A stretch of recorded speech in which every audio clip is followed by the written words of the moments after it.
Imagine what your life would be like at 103 years old. The woman you're about to meet presented a problem for me as I considered how to tell her story. Where do you start with Ruth Colvin? With her 12th book, her memoir? With the fact that she taught the world to read by starting a literacy agency in her basement? Or with her golf swing? Because she still hits the links. And it's working. Whatever you do when you're golfing Onondaga Country Club with Ruth Colvin, don't help her. And see, I have little red dots on my ball. With anything. She doesn't need it. At 103 years old, she's still out here a few times a week for exercise. And when you get to be her age, you very easily see life's lessons in everything. You learn how someone takes a bad shot or a good shot. You learn if they're going to cheat a little bit. You're going to learn how they treat the other person. See, there's so much you learn, so you can make new friends all the time. So you're learning about people? I'm learning about people as well as golf. Born in Chicago in 1916, at a time when girls might be expected to grow up to become teachers or secretaries, Ruth now believes the seeds of her curiosities were planted by her father during a beach vacation when she was 4. It's the earliest memory she can still see in her mind. We were standing on the beach and he was holding my hand and there was a storm.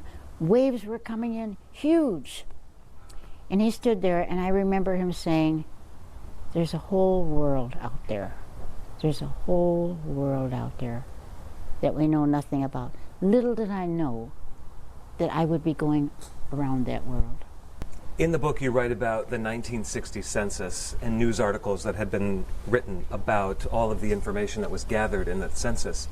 And there was something in those news reports that shocked your conscience. What was it? I can't believe a life without reading. Reading is required. So everybody has to read. You can have all different things in your life, but everybody should be able to read, at least in the United States. So when they said they were 11,055, I'll never forget that figure, functional illiterates here in Syracuse, my own city. I couldn't believe it. So from her basement, with an old refrigerator to store the first of the books, she started Literacy Volunteers of America in 1962. It would eventually take her and her husband Bob to 62 countries. But Literacy Volunteers had a rocky start. Ruth's heart was in the right place, but students and tutors were dropping out. Experts told her her methods were behind the times and helped her fix the program. But your problem became your ultimate solution.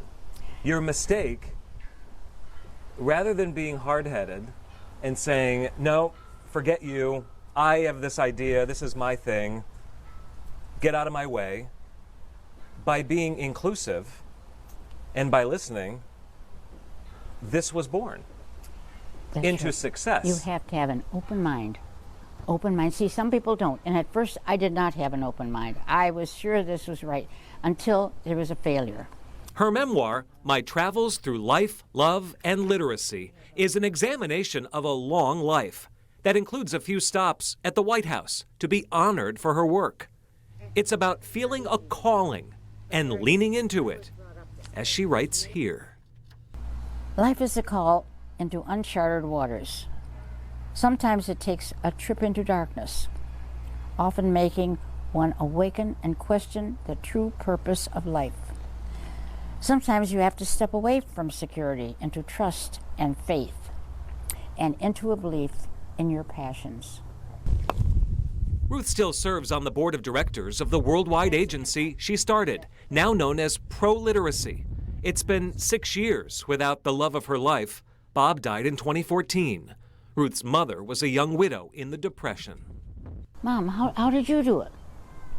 You went through it. I said, how did you do it?" She said, "Ruthie, I had 13 happy years. I know many people that have had 50 unhappy years. I'll take my 13.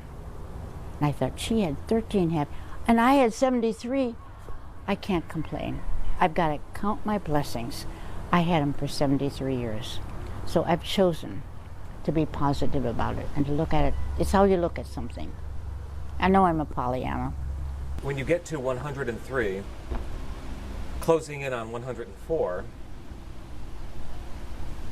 there aren't peers of that age to turn to have a chit-chat about the fact that you're as old as you are. This is a somewhat difficult question to ask, but do you allow yourself to think or wonder, why am I still here? I do. I don't know why. I don't understand why. I just count my blessings that I have a strong mind. Strong mind and a strong swing. At 103, Ruth's memoir is on sale at the Onondaga Historical Association in downtown Syracuse and on the OHA's website. We'll link you there at cnycentral.com.